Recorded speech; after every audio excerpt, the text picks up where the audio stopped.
বাংলাদেশের চাঁদপুর জেলার অন্তর্গত মতলব দক্ষিণ পৌরসভা, যেখানে মিলেছে শতাব্দী প্রাচীন ঐতিহ্য ও আধুনিকতার সমন্বয়। শতবর্ষ ধরে নদী ও বাজারের কোলঘেঁষা গ্রামগুলো গড়ে তুলেছে মানুষের অবিচল বন্ধুত্ব ও সংস্কৃতি। আজ আমরা ঘুরে আসব এর প্রতিটি ওয়ার্ড, গ্রামের সেই ইতিহাস ও আজকের গল্প।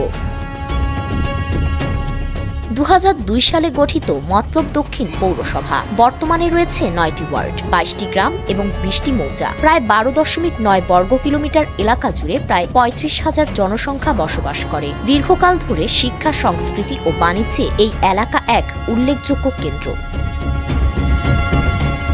মতলব দক্ষিণের প্রতিটি ওয়ার্ডে রয়েছে নানা গ্রাম এবং প্রতিটি গ্রামে লুকিয়ে আছে ইতিহাসের ছোঁয়া। ওয়ার্ড 1 দক্ষিণ বাইশপুর, পশ্চিম বাইশপুর, উত্তর বাইশপুর ও চর বাইশপুর গ্রামে প্রাচীন বাইশপুর বাজার ছিল, যা প্রাচীনকালে বৈরাগীর হাট এবং এখন মতলব বাজার নামে সবাই চিনে, যা ছিল ব্যবসায়িক কেন্দ্রে গড়ে ওঠা ঐতিহাসিক বাজার। বাইশপুর গ্রামের মোল্লার বাড়ি নামে পরিচিত একটি পুরনো বাড়ি আজও রয়ে গেছে এবং বাইশপুরে পাঠান বাড়ি নামের একটি মাত্র বাড়ি রয়েছে। বাইশপুর, যা তখনকার শিক্ষা ব্যবস্থা ও সংস্কৃতির কেন্দ্র হিসেবে কাজ করত।